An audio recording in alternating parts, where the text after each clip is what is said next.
Halo, assalamualaikum warahmatullahi wabarakatuh. Jumpa lagi bersama saya di channel Mas Vincent. Oke, teman-teman, jadi di video kali ini ada kulkas dua pintu. Ini kulkas Polytron dan untuk kendalanya Polytron ini bagian bawah nggak mau dingin. Jadi kembali lagi kulkas Polytron bagian bawah tidak dingin. Dan bagaimana solusinya dan apa kerusakan dari kulkas Polytron ini kita lihat. Yang pertama, kita cek dulu kipasnya berputar atau enggak, dipastikan ya. Ini berputar, kemudian mesin kompresor juga jalan, dan untuk kulkas ini terjadi pengeblokan bunga es, sehingga pintu yang bagian bawah dia nggak mau dingin, teman-teman ya. Kalian bisa lihat di bagian kisi-kisi. Kalau di bagian kisi-kisi ada bunga es ya, yang keluar, udah pasti itu terjadi pengeblokan bunga es.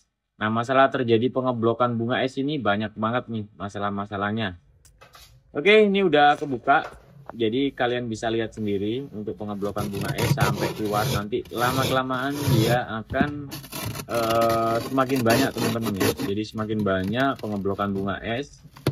Nah, ini ya.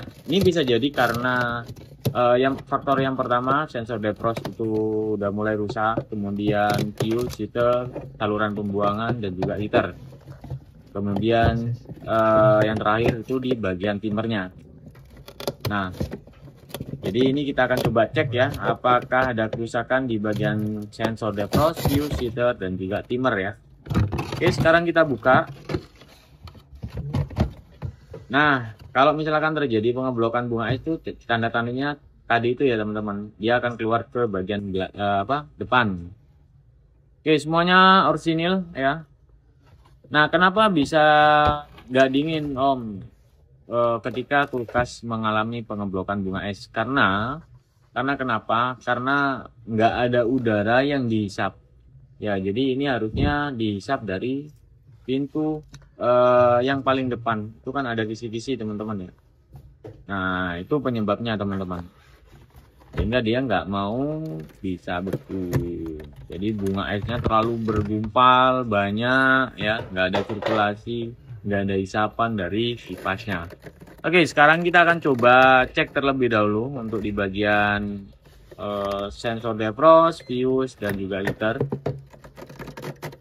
Pertama kita cek ya. Nah, ini fuse dan juga defrost ini jadi satu. Sama seperti kulkas LG.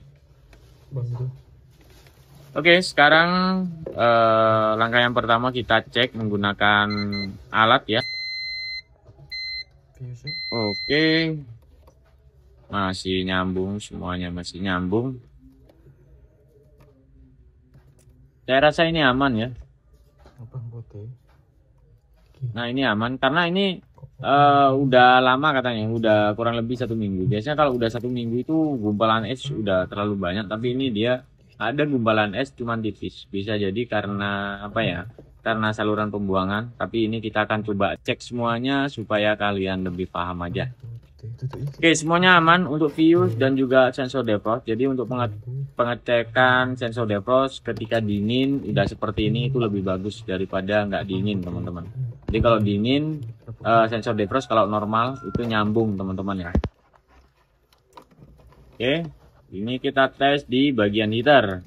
Nah, di bagian heater ini kita cek juga secara fisik atau kita cek menggunakan avometer juga bisa. Tapi saran saya kalian cek secara fisik atau kalau misalkan nggak mau bongkar kalian masukkan aja tangannya apakah ada yang pecah atau enggak. Itu aja sih teman-teman. Selanjutnya ini nih di bagian timer. Di bagian timer untuk kulkas Polytron ada di bagian belakang. Sekarang saya akan coba memanaskan dulu. Tes pemanasnya ya.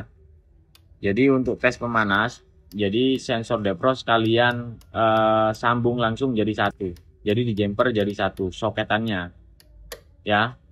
Kabel yang menuju ke sensor defrost. Nah, untuk timer kita alihkan ke pendefrosan sampai mesin kompresor mati dan juga kipasnya mati. Nah, ini ya, ini di bagian pembuangan kering.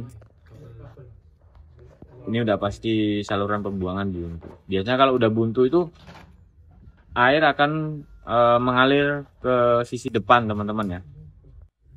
Oke, jadi ini udah proses pengetesan ya. Ini untuk arus yang menuju ke heater ataupun pemanas ini juga sudah ada, dan juga udah panas juga ya, lumayan. Nah ini ya, ini 221. Oke, untuk heater aman. Terus apa namanya, di mana letak permasalahannya? Ini kita cek di bagian saluran pembuangan. Jadi saluran pembuangan ini memang sepele teman-teman ya. Jadi kita akan coba cek dulu mampet atau enggak ya. Oke, jadi setelah kita melakukan pengecekan di bagian saluran pembuangan, ternyata ada cicaknya ini teman-teman. Tuh. Jadi cicaknya dia menghambat saluran pembuangan sehingga saat pendefrosan air nggak bisa turun. Itulah terjadi pengebrokan bunga es teman-teman. Oke, mungkin itu aja untuk video kali ini. Semoga video ini bisa bermanfaat untuk teman-teman semua. Dan jika teman-teman ada pertanyaan, silahkan tulis di kolom komentar ya. Akhirul kalam, Assalamualaikum warahmatullahi wabarakatuh. Sampai jumpa di video selanjutnya. Oke, kita pasang dulu teman-teman.